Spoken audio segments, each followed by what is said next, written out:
One of you all? Okay. So yesterday we had started with the topic relating to quorum. एक बार उसको revise करते हैं और फिर हम लोग आगे बढ़ते हैं, ठीक है?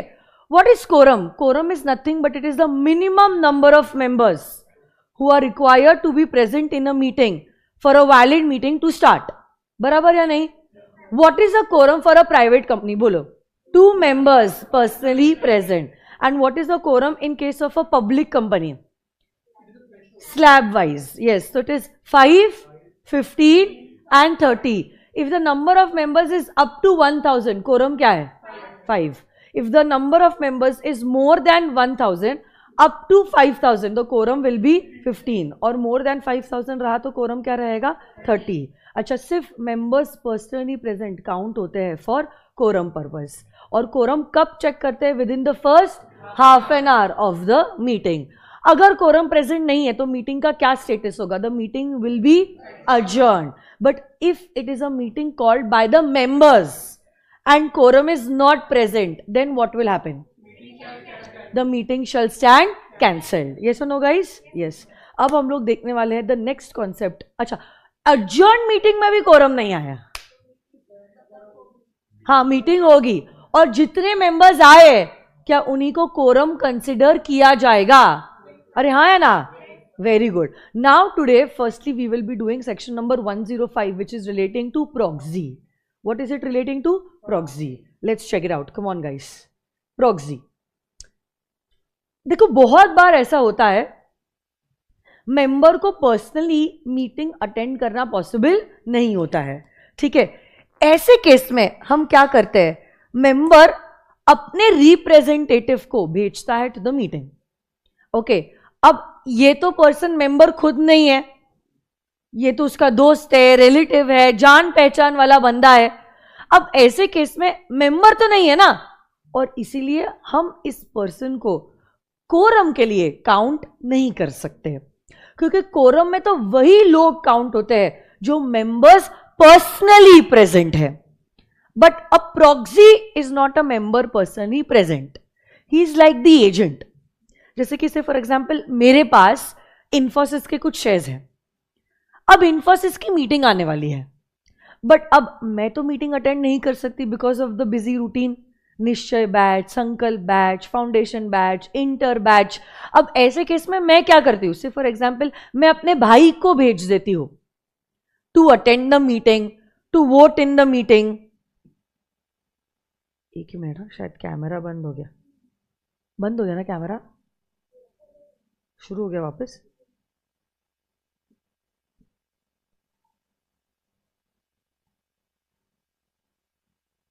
दिख रहा है ना यहाँ पे आपको? क्योंकि यहाँ पे 20 सेकेंड्स के बाद आता है तो बाद में समझेगा.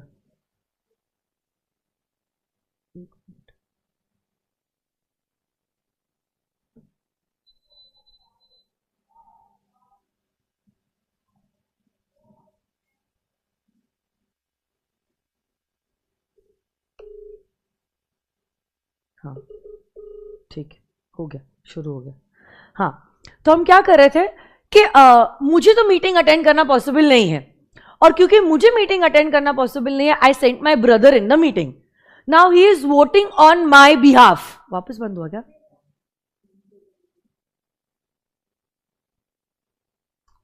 उसकी बैटरी खत्म हुई है क्या? एक ही मिनट. हाँ, वर्चुअल किड्स, आई होप आवाज तो भी आ रही है आप लोगों को.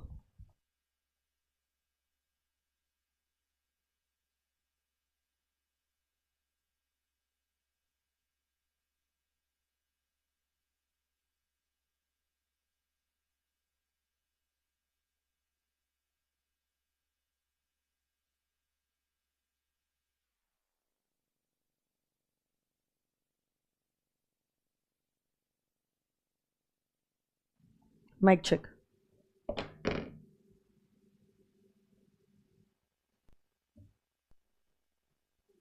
हुआ शुरू? अब ऐसे केस में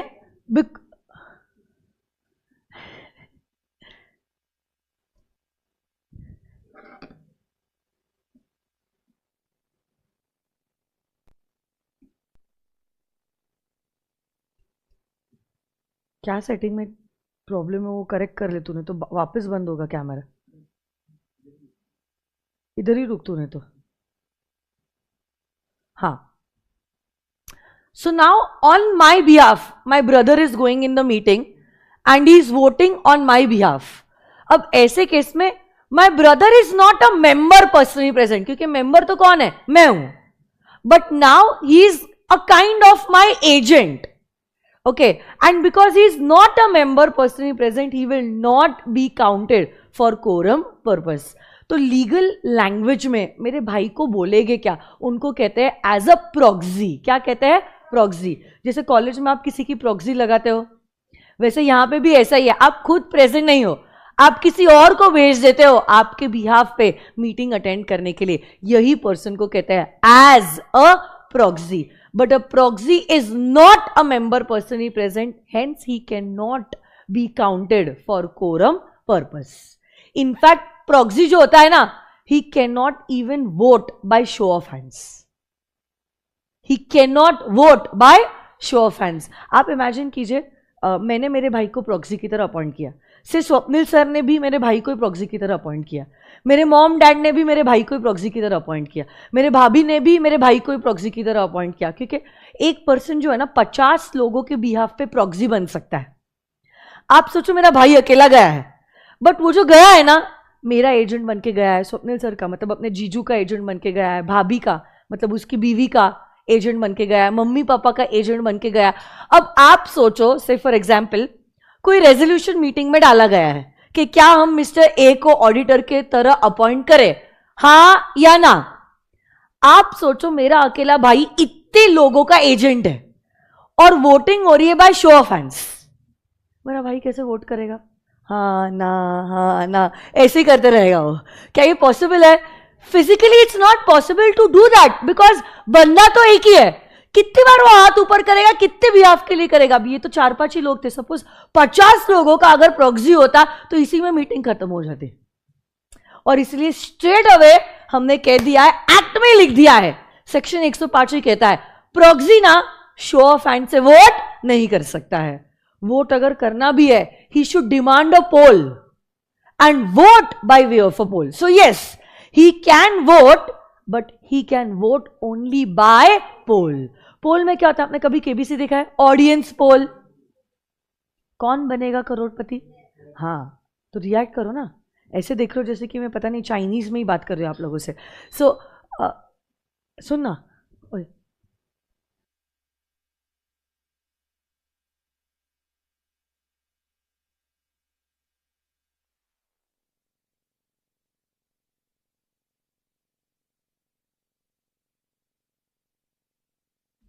आज थोड़ा सा कंफ्यूजन है.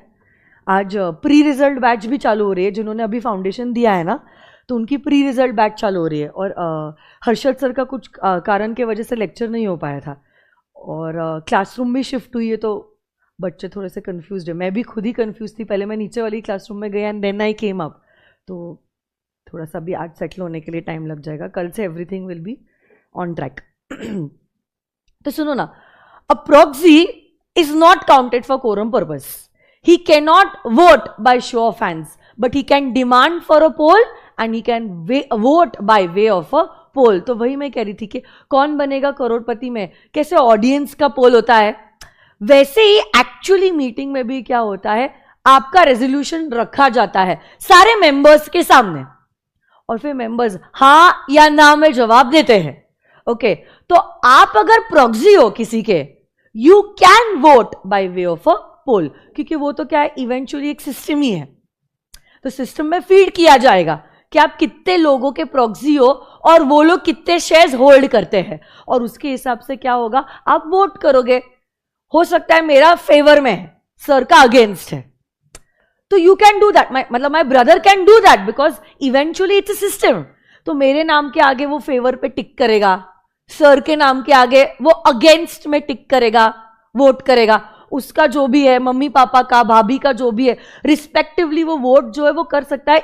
कितना भी सिस्टम जो है आप सॉफ्टवेयर के द्वारा तो अपडेट कर ही सकते हो और सारी चीजें फीड कर ही सकते हो. इसलिए हमने प्रॉक्सी को अलाउ किया है to vote by way of a poll. Can a proxy vote by show of hands? No. Can he vote by way of a poll? क्या प्रॉक्सी को कोरम के लिए काउंट किया जाता है? Why no? Because he is not a member personally present. अब देखो, अगर आप प्रॉक्सी को अपॉइंट करना चाहते हो उसके लिए एक फॉर्म है, और ये फॉर्म जो है उसका नंबर है फॉर्म नंबर MGT11. क्या फॉर्म नंबर है बोले तो? MGT11. ठीक है, ये चैप्टर का नाम है मैनेजमेंट एंड एडमिनिस्ट्रेशन. तो सारे फॉर्म नंबर शुरू होते हैं MGT. MGT is nothing but it is a short form of management. तो इसी चैप्टर का 11th form number MGT11 is relating to appointment of proxy. What is MGT11 relating to? Appointment of proxy. तो कोई भी member, तो अगर मैं इन्फोसिस की मेंबर हूं और मैं प्रॉक्सी को अपॉइंट करना चाहती हूं, मेरे भाई को प्रॉक्सी की तरह अपॉइंट करना चाहती हूं, I have to fill in form number MGT11 and I have to submit it to the company. And this submission to the company has to be at least 48 hours before the commencement of the meeting. How many hours before? 48 hours before the commencement of the meeting. तो say for example, देखो मैं आपको बताती हूं, मेरी meeting जो है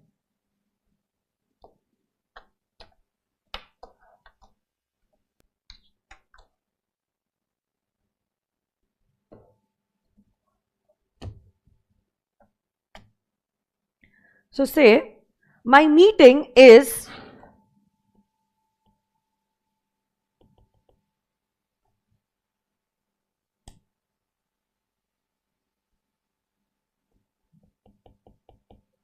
stylish क्यों नहीं चल रहा है यार?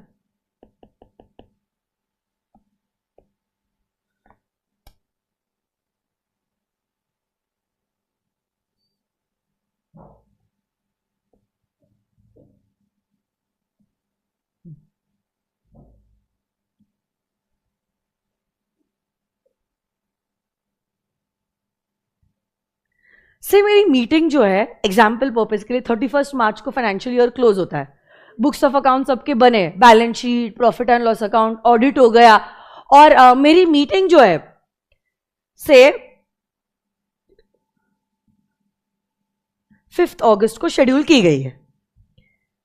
5 अगस्त कितने बजे? एट मे बी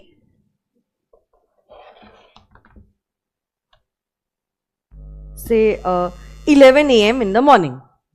ठीक है, 5 अगस्त को मेरी मीटिंग है. ये मेरी मीटिंग है जो 11 बजे शुरू होने वाली है. अब अगर मुझे प्रॉक्सी अपॉइंट करना है, अगर मुझे प्रॉक्सी अपॉइंट करना है, मेरा MGT11 कंपनी के पास पहुंच जाना चाहिए at least 48 hours before the meeting. What is 48 hours? 2 days. So in short 3 अगस्त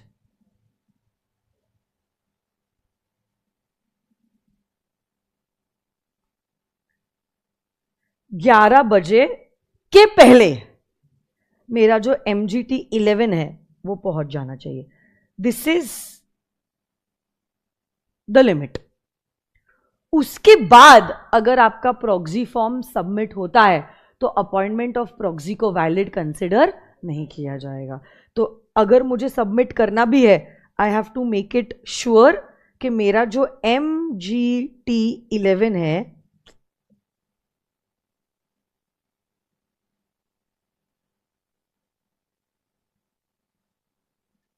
ये सबमिट हो रहा है 3 अगस्त के 11 बजे तक. 3 अगस्त के 11 बजे तक मेरा MGT11 जो है वो हो जाना चाहिए सबमिट.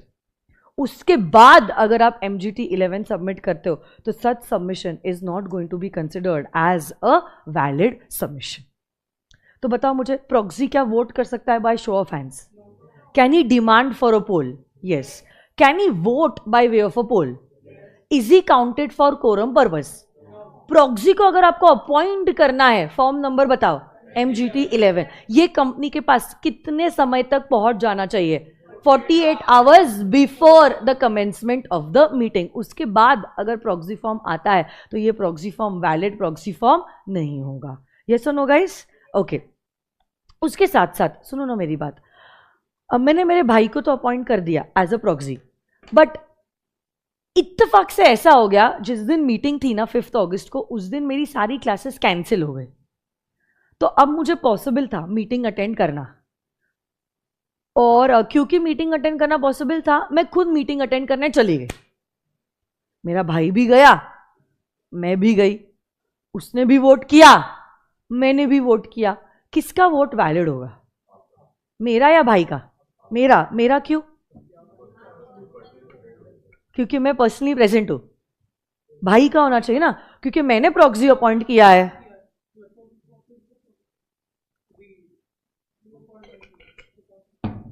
क्या लगता है virtual kids, what about you all? आपका क्या ओपिनियन है इस बारे में? किसका वोट वैलिड होना चाहिए, मेरा या भाई का? Come on guys, come on, tell me. Indrajeet, MGT का फुल फॉर्म मैनेजमेंट है, हमने कहा था। ध्यान से सुनिए। Come on virtual kids, I am waiting for your answer. किसका वोट वैलिड होगा, मेरा या आपका? मतलब मेरे भाई का? मेरा मेरा मेरा मेरा भाई का। आप बेटा, किसका वोट वैलिड होगा? No comment. क्वेश्चन सुना था आपने? क्यों, कहां ध्यान था? बट ऐसे थोड़े ना होता बेटा, कॉन्सेप्ट्स पे फोकस करो ना। लिखने का काम तो आप बाद में भी कर सकते हो, है ना? कॉन्सेप्ट कौन समझाएगा वापस से आपको?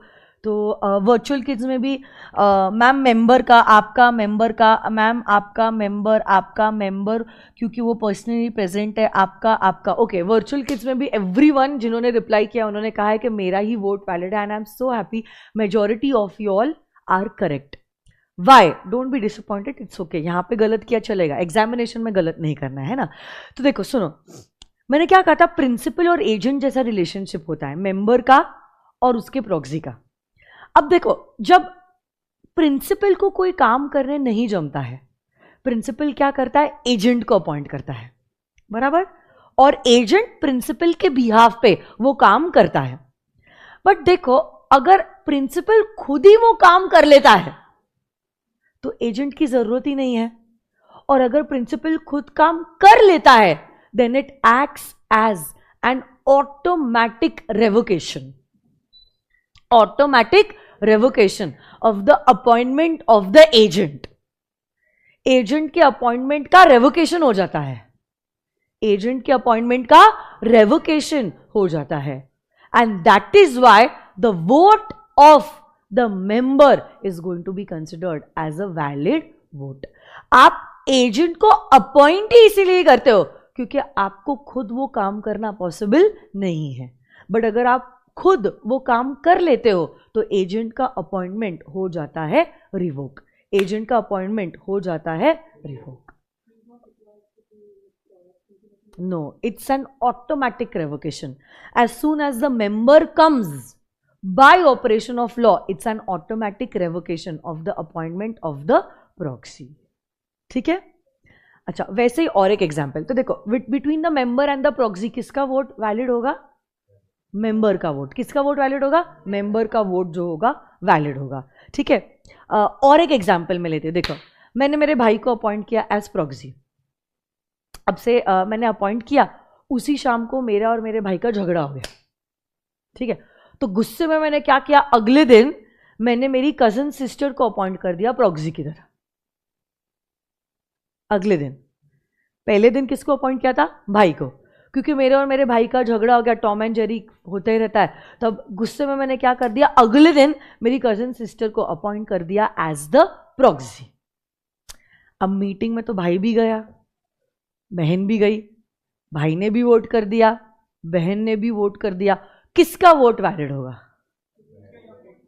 जो रीसेंट अपॉइंट, मतलब सिस्टर का, सिस्टर का, सिस्टर का, सिस्टर का। क्यों? हाँ, तो जैसे आप बाद के प्रॉक्सी को अपॉइंट करते हो, बाद के प्रॉक्सी को अपॉइंट करना will act as revocation of prior appointed proxy. Yes, very good. So whenever there is a later proxy, appointment of later proxy acts as revocation of the prior appointed proxy. Yes or no guys? और एक last point है proxy से related, वो है inspection of proxy forms. हाँ बोलो ना।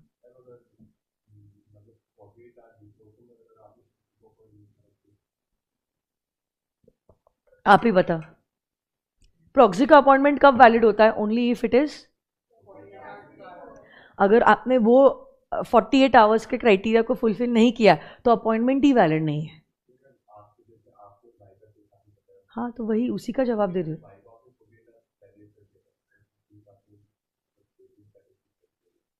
तो वही वही बोल रही हूँ ना, मैंने वही जवाब दिया है बेटा। सुनो ना आप, देखो आपने भाई को जो है से भाई को मैंने भाई को अपॉइंट किया था 1 अगस्त को, चलेगा? ये भैया को अपॉइंट किया है, ठीक है, एज प्रॉक्सी। बट मेरा भाई से झगड़ा हुआ तो मैंने मेरी सिस को अपॉइंट किया, बट मैंने सिस को, ऐसे ही कह रहे हो ना आप, सिस को अपॉइंट किया है ऑन 4 अगस्त, ऐसा ही बोल रहे हो ना आप, एज प्रॉक्सी। ग्रीन में जो है वो सारे प्रॉक्सीज है, ठीक है। अब आप बताओ, मेरे हिसाब से मत देखो, आप कानून के हिसाब से देखो, कानून के हिसाब से क्या ये तो है, ठीक है, prior appointment and later appointment of proxies, 2 proxy appoint किए, बट ये प्रॉक्सी मैंने अपॉइंट की है। कानून के हिसाब से आप बताओ, don't look from my side of you, कानून की आंखों से देखो, कानून के हिसाब से बताओ आप मुझे, कानून के हिसाब से क्या सिस का अपॉइंटमेंट वैलिड है? कानून को ये दिख ही नहीं रहा है, तो कानून के हिसाब से प्रायर और लेटर है ही नहीं। कानून के हिसाब से एक ही अपॉइंटमेंट है, वो है भाई का, बिकॉज उसका लीगली हमने प्रॉपरली अपॉइंटमेंट किया है एज अ प्रॉक्सी। सिस्टर का प्रॉक्सी अपॉइंटमेंट लीगल रूल्स को फॉलो करते हुए नहीं किया गया है, so it's not valid appointment of proxy for my sister. तो कानून के हिसाब से सिस कभी अपॉइंटेड थी ही नहीं एज अ प्रॉक्सी। कानून के हिसाब से, लॉ के हिसाब से, उसकी आंखों के हिसाब से सिर्फ भाई का ही अपॉइंटमेंट हुआ है एज प्रॉक्सी। सो कानून के हिसाब से there is no prior and later, there is only 1 appointment and that is भाई का अपॉइंटमेंट। उस केस में vote of my brother will be considered as a valid appointment. Okay, पक्का? तो सारी चीजों को मद्देनजर रखते हुए फिर आपको डिसीजन लेना होता है। ओके, तो पहली बात तो आप प्रॉक्सी जब अपॉइंट करते हो, make it sure proxy appointment का form is reaching the company 48 hours before the commencement of the meeting, ठीक है। अलोंग विद दैट, अगर मेंबर खुद गया है तो प्रॉक्सी अपॉइंटमेंट रिवोक हो जाता है। एंड प्रायर प्रॉक्सी है, लेटर प्रॉक्सी है, तो appointment of later proxy will act as revocation of prior appointed proxy, ठीक है। And just make it sure जो भी अपॉइंटमेंट है, prior, later, whatever, it is 48 hours before the commencement of the meeting. हाँ, वो आखिरी point जो मैं आप लोगों को बता रही थी वो ये था कि अगर कोई मेंबर मीटिंग अटेंड कर रहा है, ओके, और वो मेंबर को इंस्पेक्ट करना है, the proxy is deposited with the company. देखो, प्रॉक्सी नहीं, कौन जा रहा है? मेंबर। कोई तो मेंबर है, मिस्टर श्याम, वो इन्फोसिस की मीटिंग अटेंड करने गए as a member personally present, but ये जो मिस्टर श्याम है ना, उनको ये देखना है कि कौन प्रॉक्सी अपॉइंट हुआ है, कितने मेंबर्स ने प्रॉक्सीज को अपॉइंट किया है। श्याम कौन है, प्रॉक्सी है या मेंबर है? मेंबर है।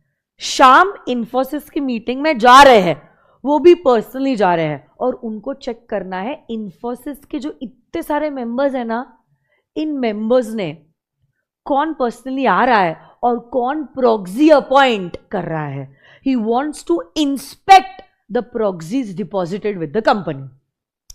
तो as a member personally present, as a member personally present, you can inspect,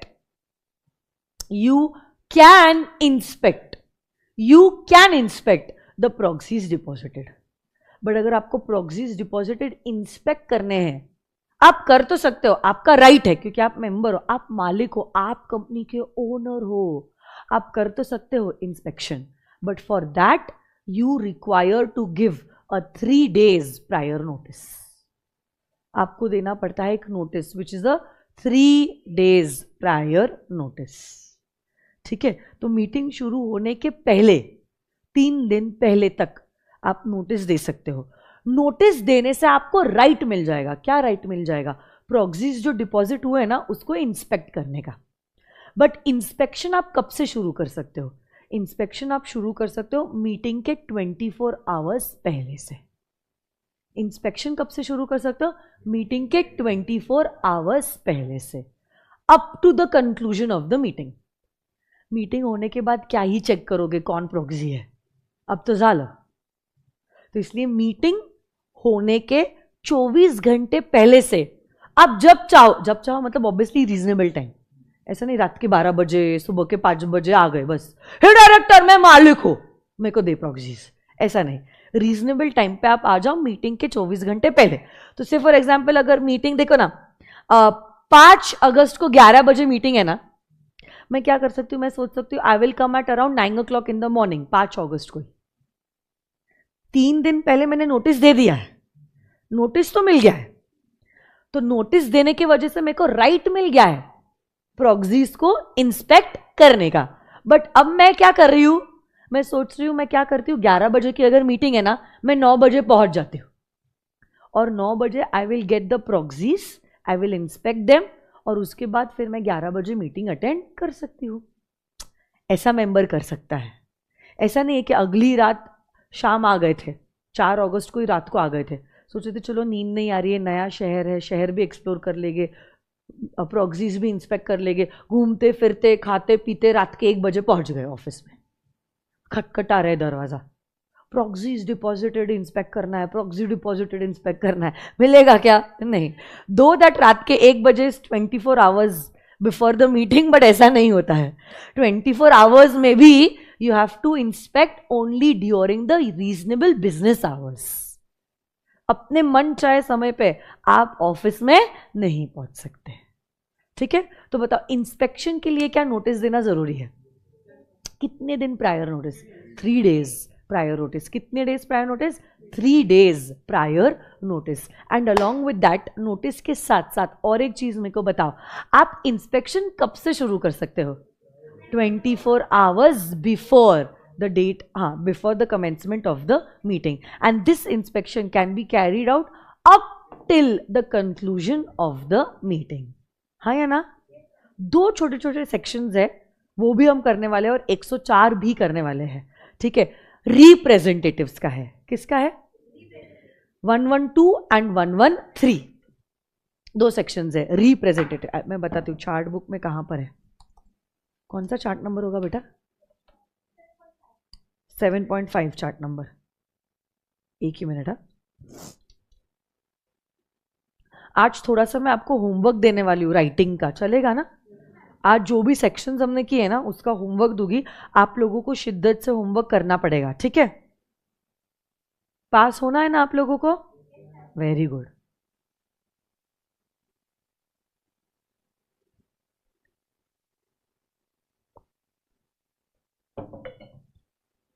seven 7.5 बताया ना आपने?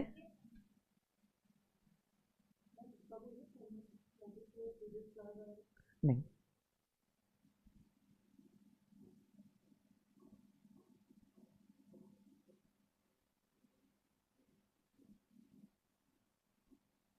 सेवन 7.5 ये रहा, इसको उल्टा करना पड़ेगा।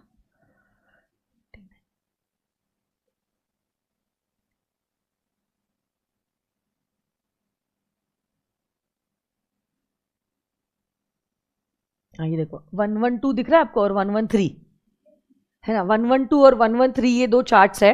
इसमें मैं आपको बताती हूँ ये सेक्शन एक्चुअली इसी से जुड़ा हुआ है। अच्छा एक बात बताओ मुझे, मेरे को आपको सवाल पूछना है, क्या एक कंपनी दूसरे कंपनी के शेयर्स खरीद सकती है?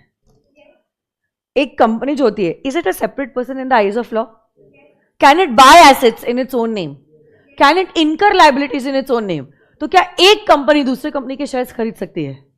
अरे बोलो ना, क्या प्रैक्टिकली ऐसा हुआ भी है? हुआ है क्या? अरे SPC is a private limited company, हमने कितनी कंपनीज में शेयर्स खरीदे हैं? सच में खरीदा है हमने। उसके साथ साथ आप देखो ना, रिलायंस इंडस्ट्रीज लिमिटेड ने शेयर्स खरीदे हैं, से for example Reliance retail limited के। क्या ऐसा पॉसिबल है? क्या एक कंपनी दूसरे कंपनी के शेयर्स खरीद सकती है?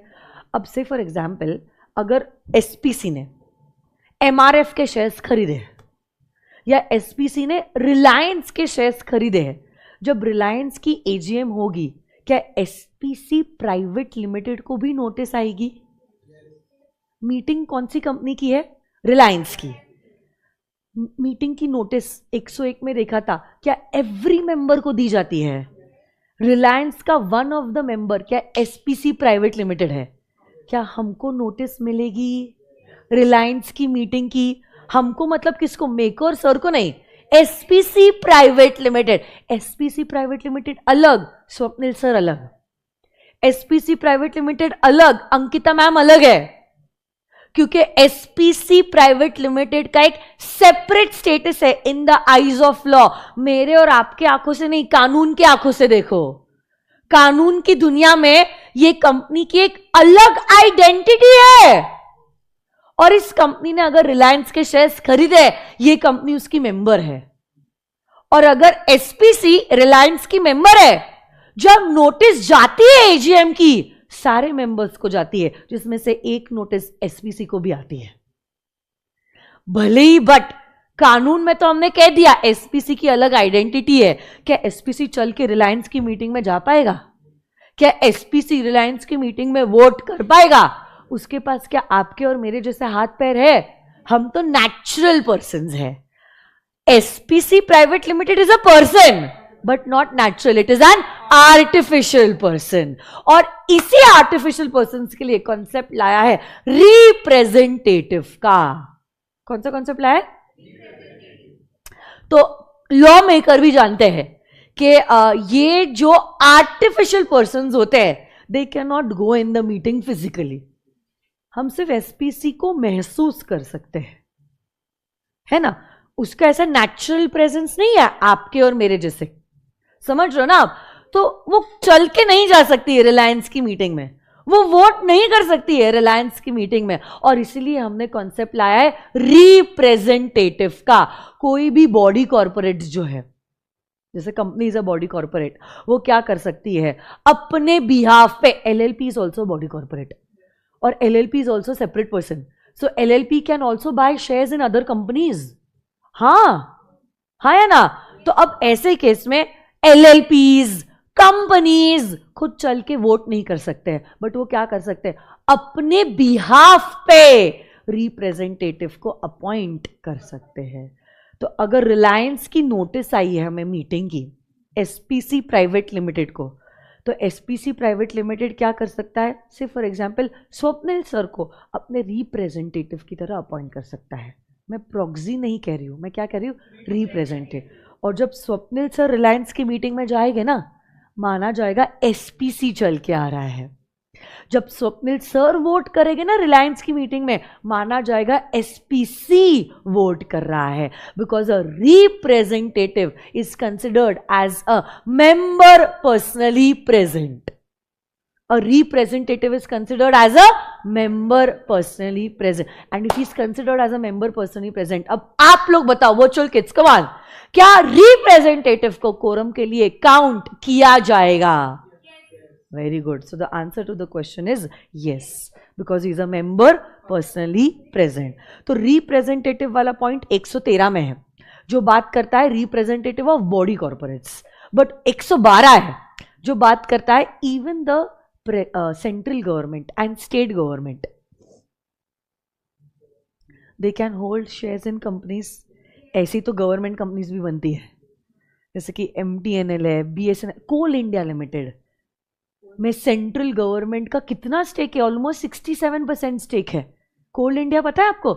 It's a very famous government company, mines का काम करती है ना? कोल इंडिया में गवर्नमेंट का कितना स्टेक है ना? ऑलमोस्ट 67% स्टेक है गवर्नमेंट का इन कोल इंडिया लिमिटेड। अब ऐसे केस में माय डियर स्टूडेंट्स, अब सेंट्रल गवर्नमेंट मतलब the shares are held in the name of the president, और स्टेट गवर्नमेंट मतलब the shares are held in the name of the governor of that particular state. But थोड़ी ना president आने वाला है, governor आने वाला है, ये लोग क्या करते हैं, अपने बिहाफ पे कोई रिप्रेजेंटेटिव को अपॉइंट करते हैं. तो जब ये रिप्रेजेंटेटिव जाता है, माना जाएगा कि सेंट्रल गवर्नमेंट गया है या ये स्टेट गवर्नमेंट गया है. Okay, and these representatives are considered as members personally present and hence they are counted for quorum purpose. Yes or no guys? पक्का 100%. देखो रेगुलर बैच में तो हम लोग प्रैक्टिकली सब कुछ देखते हैं. वो screener.in के वेबसाइट पे मैं लेके जाती हूँ, मैं दिखाती हूँ कि गवर्नमेंट का कितना स्टेक है, ऐसा वैसा ये वो. But this is not a regular batch. Regular batch में हमारे अप्रॉक्सीमेटली 160 आवर्स होते हैं. फास्ट ट्रैक बैच हमारा जो शेड्यूल्ड है that is for around 35 to 40 hours. तो ऑब्वियसली बात है, जो मैं 150 घंटे में करती हूँ, मैं 50 घंटे में तो नहीं कर पाऊंगी. तो थोड़ा सा प्रैक्टिकल एस्पेक्ट कम होगा. It is more exam oriented focus in the fast track batch. तो थोड़े लाइव एग्जाम्पल्स, प्रैक्टिकल एग्जाम्पल्स कुछ कम ही हो गए, रिविजन भी कुछ कम होगा, टेस्ट तो नहीं रहेंगे. तो कहीं ना कहीं तो एडजस्टमेंट करना पड़ेगा. मतलब अगर शॉर्टकट इस्तेमाल करना है बट फिर भी मंजिल पे जाना है तो कहीं ना कहीं तो कॉम्प्रोमाइज़ होने वाला है. But if you don't want your studies to be compromised, आप कंटिन्यूस रिविजन्स करते जाओगे. मल्टीपल रिविजन्स हो भी, not one time, multiple revisions करोगे तो ही आप रेगुलर बैच के बच्चों से कम्पीट कर पाओगे. ठीक है, तो यहाँ पर मेरे एफर्ट्स कम है बट आप लोगों के एफर्ट्स ज़्यादा है. और अभी प्रैक्टिकल समझने का टाइम ही नहीं है.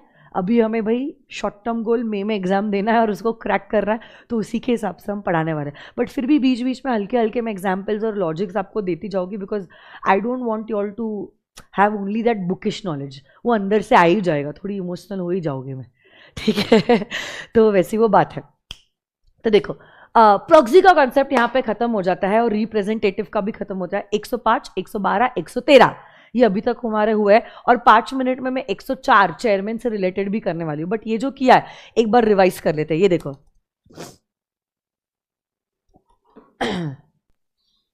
हाँ, और एक चीज मेरे को, और एक ऐसा केस स्टडी बेस्ड क्वेश्चन भी आ सकता है. सपोज सुनो ना, वो कंपनी है SPC प्राइवेट लिमिटेड, जिसने स्वप्निल सर को रिप्रेजेंटेटिव की तरह अपॉइंट किया है. ठीक है, now there is one more company. Okay, say sir के फ्रेंड की कंपनी है. वो कंपनी ने भी स्वप्निल सर को रिप्रेजेंटेटिव की तरह अपॉइंट किया है. Swapnil sir is the representative of 2 companies. जब स्वप्निल सर जाएंगे ना मीटिंग में, I want to ask you, quorum के लिए क्या स्वप्निल सर 1 माने जाएंगे या 2? प्रॉक्सी नहीं है वो. प्रॉक्सी तो कोरम के लिए काउंट होता ही नहीं है. हम बात करें रिप्रेजेंटेटिव की. स्वप्निल सर जो नेचुरल पर्सन है, he is acting as a representative of 2 body corporates, 2 companies.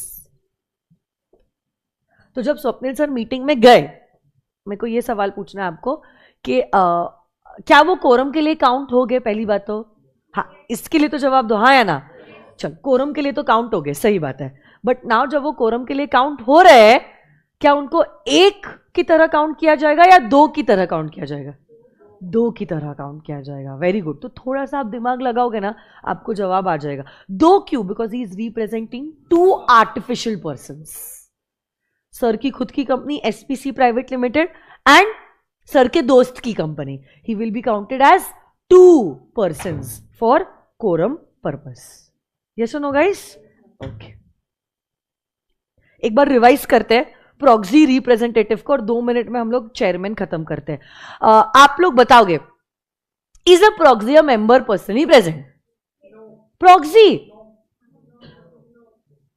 Proxy क्या मेंबर पर्सनली प्रेजेंट है? तो क्या वो कोरम के लिए काउंट होगा? नहीं. क्या वो शो ऑफ हैंड से वोट कर सकता है? बट क्या वो पोल डिमांड कर सकता है? क्या वो पोल से वोट कर सकता है? प्रॉक्सी अपॉइंट करने का फॉर्म नंबर बताओ.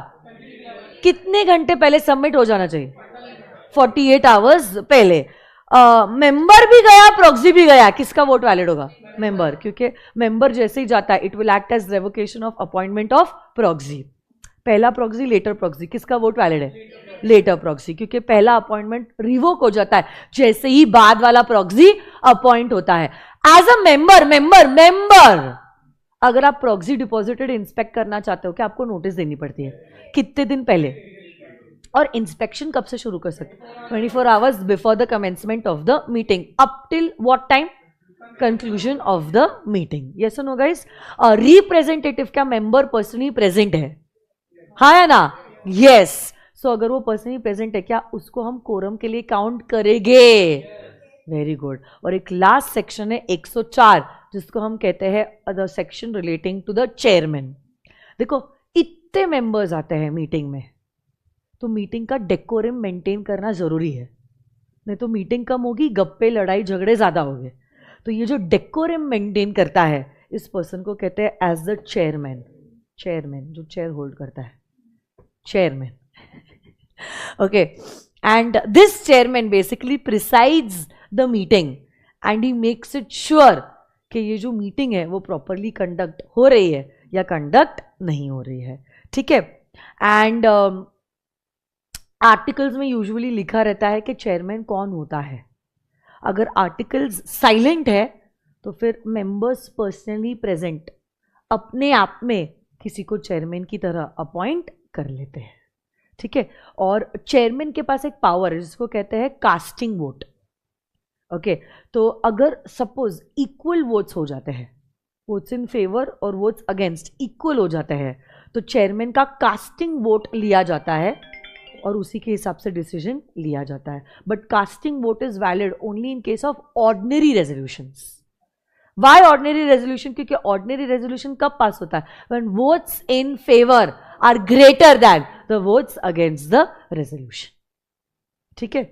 सो कास्टिंग वोट तब एक्सरसाइज होगा जब ऑर्डिनरी रेजोल्यूशन पास करना है और एग्जिस्टिंग मेंबर्स ने जो वोटिंग किया है उसमें vote in favour is equal to vote against. तो डिसीजन तो नहीं हो सकता है क्योंकि मेजॉरिटी नहीं आया. तो जो भी चेयरमैन वोट करता है वही वोट कंसिडर करके इवेंचुअली क्या होता है, या तो डिसीजन फेवर में लिया जाता है या तो डिसीजन अगेंस्ट में लिया जाता है. ठीक है. आज का क्या होमवर्क होगा, आप क्या करो, ये जो सेक्शन 105 दिख रहा है इसका फोटो लो आप और ये आप नोटबुक में लिखोगे. जल्दी से फोटो ले लो, चलो जल्दी जल्दी.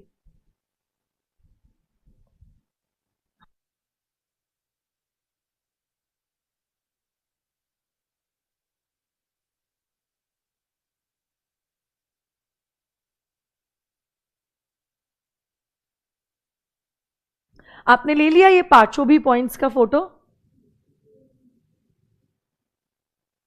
जो भी पता नहीं, ये बुलेट और ये नंबरिंग कुछ गलत है, बट ये सारे बुलेट्स 1 2 3 4 5 और ये 6 7 सातों भी सेंटेंसेस आपको लिख के आने हैं. आपका रिवीजन भी हो जाएगा और लर्निंग भी हो जाता है, क्योंकि जब आप लिखते हो चीजें लर्न हो जाती है. ठीक है. और साथ साथ में ये चेयरमैन के भी 3 सेंटेंसेस आपको दिखाई दे रहे हैं इधर. ये चेयरमैन दिख रहा है आपको 104. ये 3 सेंटेंसेस है चेयरमैन के ग्रीन कलर के पैच में, उसका भी आप फोटो ले लीजिए, वो भी आप लिख लोगे और ऐसे करके हमारा सेकंड सी जो है वो हो जाता है कंप्लीट.